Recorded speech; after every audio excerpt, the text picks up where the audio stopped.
As the days went by, me and my dad's relationship just went on going down, until one day he kicked me out of the house. Wow. And he said, if you want to smoke weed, do it outside. So I went to town. I came early in the morning, and I'm telling myself, I think my journey has begun. Now I'm going to be a DJ.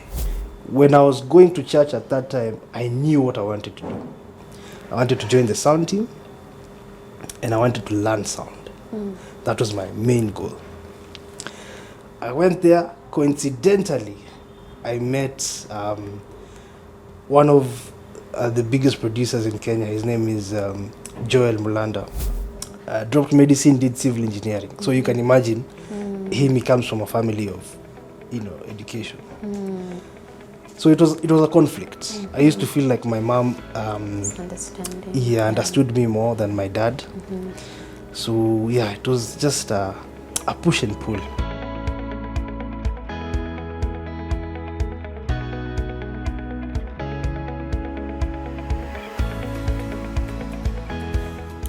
Ladies and gentlemen, if you have watched Makosa Ni Yangu, Anastoto, Mkurugenzi Stories, if you have happened to watch Antai Kantai, then you have probably interacted with the work of the person we're sitting with today. But this is just the cherry on top, and today we get to review the whole recipe. What did it take to get Papa Billions to where he is? So I'm going to ask the people in set with me today to welcome him with a round of applause. Lady and sons of ladies.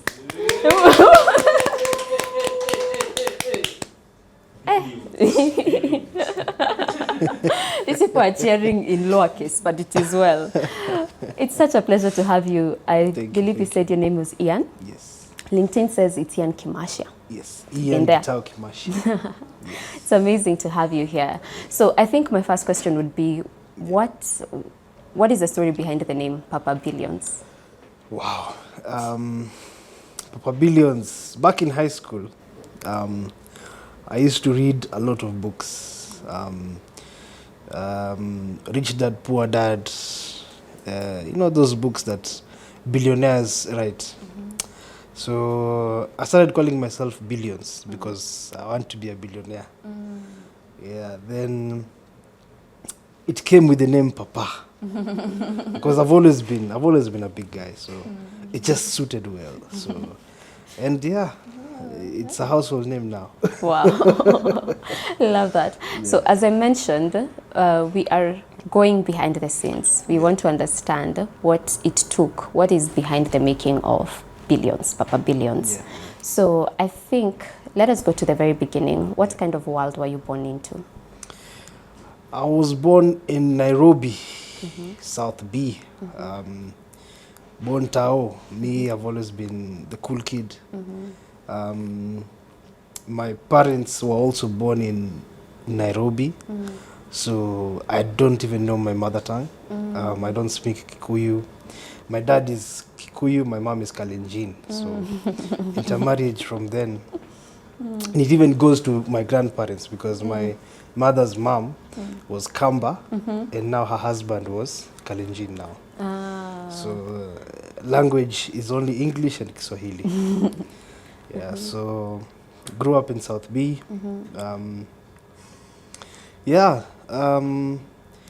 In primary, I loved music. I was in the band. Okay. I played the trumpet. High school as well, I played the trumpet. So basically, I can say that's where the journey began. Okay, so I would want to understand where your love for music began. So do you have a specific encounter? When did you first encounter music, let me say? My parents used to host a lot of parties. And with their friends, they used to love, going out, clubbing and stuff like that. So I listened to a lot of good music, I can say. The soul, the 90s, Akina Tupac, Akina Biggie. And I think that's now how I grew a love for music. I looked up to those producers. In fact, there was a time I really wanted to be Dr. Dre. Yeah, I used to see Dr. Dre and I was like, hey, one day I'm going to be like Dr. Dre. So, yeah, I can say that's where my passion first began. I wanted to become a music producer. Yeah, so... So how did you even stumble upon music production? Because assuming we all had the same childhood, when you first listen to music, you're just listening to the end product. So how did you come to know that there was all this behind the scenes going on? So now, when you hear Dr. Dre's story, he started as a DJ. Okay. So in my head, I knew maybe I should start as a DJ. So when I was in high school, that time I was in the band, and I used to play the trumpet. Now, if you know the trumpet is a very key instrument in a band group. Okay, like the melodies and all that. So being that guy who used to drive, the music and stuff like that, really gave me that, edge now identifying good music and stuff like that. So during that research and learning music and stuff like that, that's how now I got deep inside. Now, let me digress. In Form 1, let me give you the year. The year is 2015. I'm in Form 1. I had come from private school and all that life. Then now high school, I'm taken to a public school. Okay, so I went to Dagoretti High School. Now, if you're used to being in a private school, a public school is very off, because now you have to, you're in school, but you have to fend for your food. Like you have to put food on your own table. You can relate. Yeah. So that life was really hard. So I started becoming friends with the Form 4s and stuff like that. And the influence now. So I started using weed when I was in Form 1. At home, I had other friends who had already started using weed. So now we just became friends now. And my dad never liked it. Yeah. He hated it. He would rather I drink alcohol but not smoke weed. Yeah. So as the days went by, me and my dad's relationship just went on going down until one day he kicked me out of the house. Wow. And he said, if you want to smoke weed, do it outside. So I went to town. I came early in the morning, and I'm telling myself, I think my journey has begun. Now I'm going to be a DJ. Wow. So I walk into a couple of clubs here, and I go. Now, I have good English. So I was talking to those managers, I'm telling them, hey, I want to be a DJ here. They don't know I'm underage. I'm not even supposed to be in that club. And they're like, you know what? I think you can. So come in the afternoon and stuff and you try your shot at it. That time I don't even know how to use decks. I don't even have a hard drive that has music. So I'm just winging it. So now, of course, it was on a Sunday morning. I'm chilling in town. All the clubs have told me, hey, you have to wait until Gioni so that you can come and try. By 10 a.m., I was tired. I went back home. I apologized to my dad, and I think that's when now it hit me that, okay, life is actually real. Fast forward to 2016, I got a panic attack while smoking weed. And that's when I said, no, this is not for me. My mom used to go to a church. It's a very famous church. It was called Papa Center then. Now it's called Roak. Yeah. So she told me, whether you can join me, let's go to church. When I was going to church at that time, I knew what I wanted to do. I wanted to join the sound team. and I wanted to learn sound. That was my main goal. I went there. Coincidentally, I met one of the biggest producers in Kenya. His name is Joel Mulanda. Joel Mulanda produced Kivo Youth. You know, those are the guys, I can say, during those times, early 2010s, were really killing it. Joel was the guy doing sound at that time. So, allow me to interject right Sorry, there. Because, you know, no problem, no problem. I'm seeing we are coming very close to the present. But there's a couple of things I'm curious about.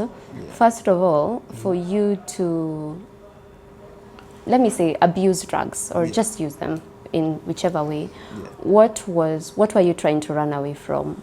What was maybe the situation at home, or was it just an influence thing, a phase? I think I was trying to fit in. Yeah, I was really trying to fit in. I felt like an outcast. Okay. Yeah, because I think I used to admire other people's lifestyles. Okay. You know, so there was a time I remember my family had an upward trajectory. So like things were working out well. Yeah. We had moved from a smaller house to a bigger house, you know, and things were going good. And then my mom and my dad separated. Okay. Yeah. So that separation made us move to Mombasa. So moving to Mombasa, by the time, so I went there for 2 years. I did my class 7, class 8. By the time I was coming back, looking at the life that people have, they were so ahead. You know, Mombasa, you know, is a very slow, you know, so guys really, I don't know, I also became, I slowed down a bit. Yeah. But now coming back to Nairobi, it's a total different life, you know. People now are using Android phones. People are, me I left to go to Mombasa, tulikuwa tunacheza PS3. I come back, there's PS4.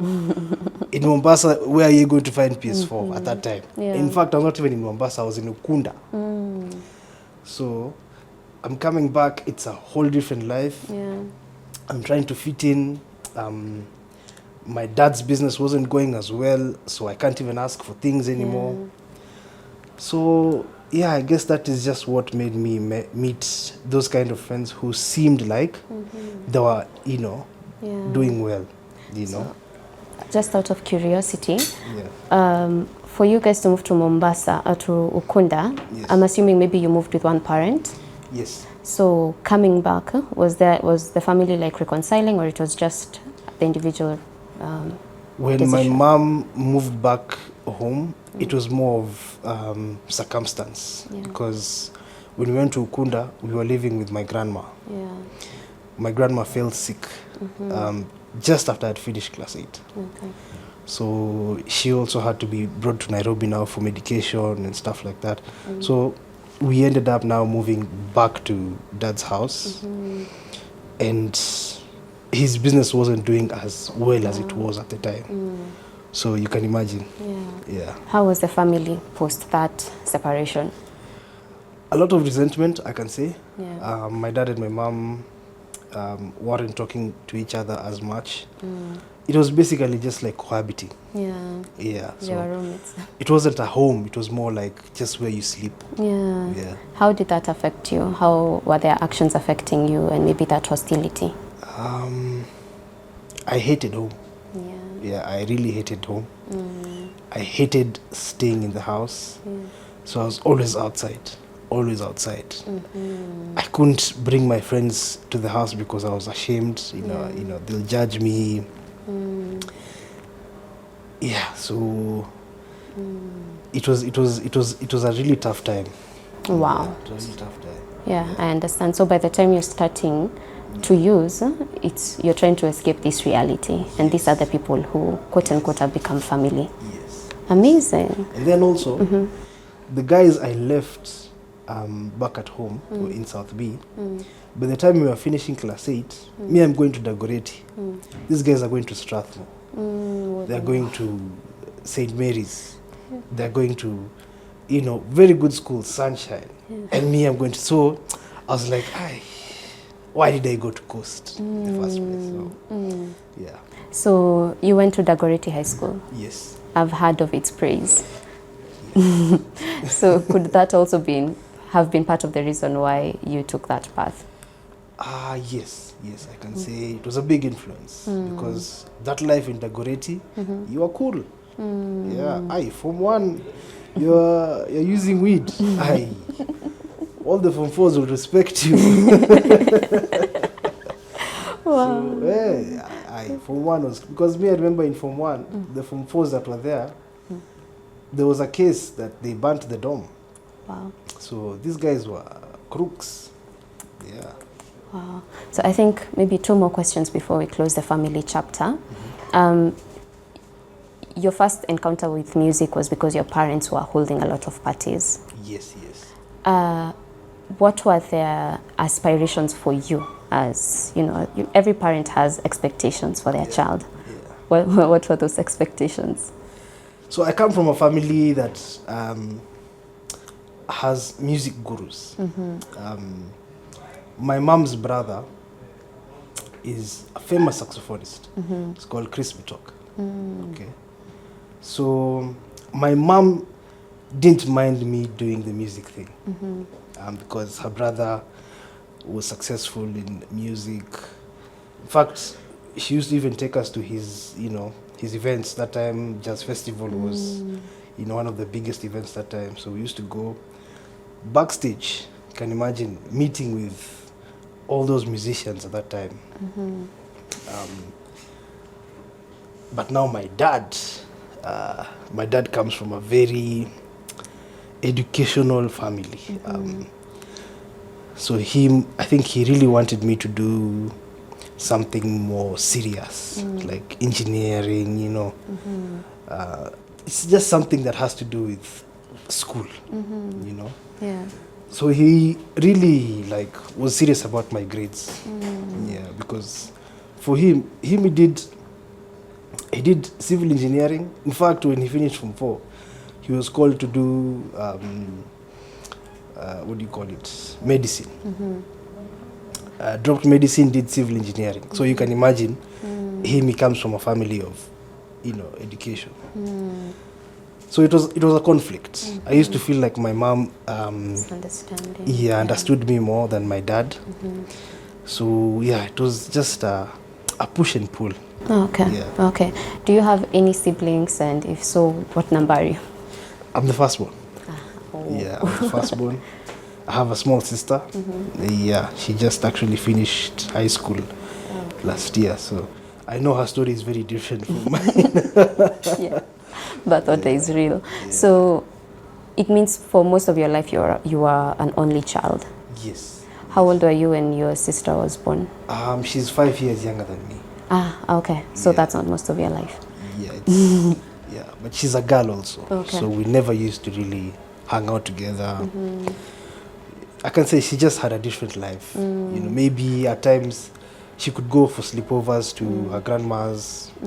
For me, it was more of, why am I going to Shosho's? Let me just stay home. So I can say we grew up in the same house, but I can say we have 2 different trajectories. Yeah, life was very different. Such is life. It's very understandable. Okay, ladies and gentlemen, we are going to take a short break. When we'll be back, we are diving into his high school life. Remember to like, comment, subscribe, and apply. This is where your passion becomes a profession. This is where dreams come true. This is ADMI.